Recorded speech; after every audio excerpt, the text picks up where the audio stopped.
Nagtatanungan din ba kayo katulad ko? Bakit hindi na lang laging masaya? Bakit hindi na lang laging walang problema?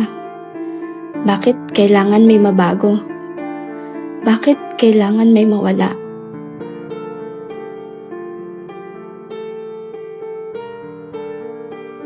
Laki ako sa lola. Mula pagkabata, siya na ang nag-alaga at tumayong magulang ko. Mula sa simpleng araw hanggang sa mahalagang okasyon ng aking buhay. Laging nandyan si Lola Summer. At isa ang Pasko sa mga pinakapaborito naming araw. Sa lahat ng mga regalo sa Pasko, ang pagkakaroon ng lola na lagi kong kasama ang pinakamagandang regalong natanggap ko. Si Lola ang nagturo sa akin kung paano magpahalaga sa mga bagay na natatanggap ko, maliit man o malaki.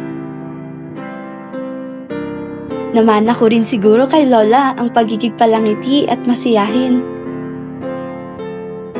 Iba talaga ang init ng pagmamahal ni Lola Summer. Laging sinasabi ni Lola sa akin dati na ako raw ang sunshine ng buhay niya. Hindi ko pa naiintindihan noon kasi akala ko dahil sunshine ang pangalan ko. Pero ngayon, alam ko na.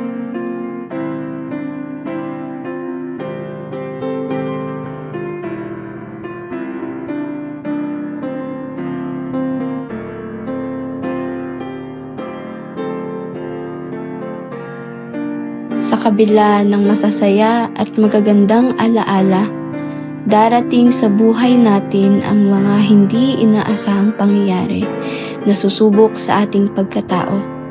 Hanggang isang araw ay hindi ko na muling nasilayan ang mga ngiting bumubungad sa akin. Mula sa paggising hanggang sa pagtulog.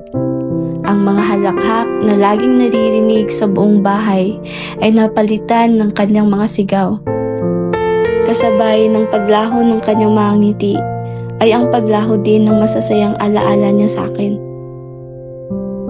Nagbago si Lola. Hindi ko na siya makilala.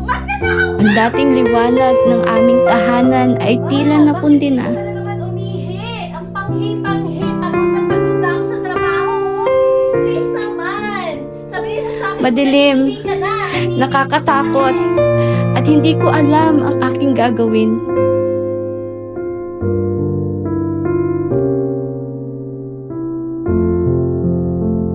Maliwanag pa sa alaala ko ang gabing nawalay siya sa aming piling. Wala akong nagawa kundi masdan siya papalayo sa akin.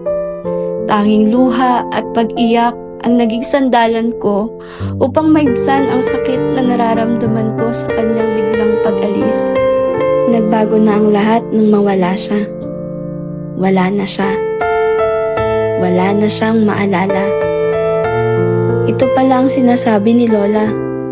Ang tunay na pagsubok ng buhay. Sa kanyang paglimot ay hindi ko kinalimutang bisitahin si Lola. Walang lumipas na araw na hindi ko ipinaalala ang mga masasayang araw naming magkasama. Pinilit kong ngumiti, kahit na gusto kong umiyak sa tuwing hindi niya masambit ang pangalan ko. Tama ka nga, Lola. Makalimot man ang isip, ngunit kailanmay hindi ang puso. Ang Pasko, hindi sinusukat sa dami ng regalong nababalot. Sinusukat ito sa oras na inilalaan mo sa taong hindi mo kayang mawala. Kaya ngayong Pasko, bago ka pa maubos ng mundo, umuwi ka. Kumapit ka sa pamilya. Yakapin mo ang mga magulang mo. Pakinggan mo sila. Ilaan mo ang oras na hindi na maibabalik kapag lumipas. Dahil habang buhay ang Pasko, hindi habang buhay ang pagkakataon. Lahat tayo ay hahantong sa dapit hapon.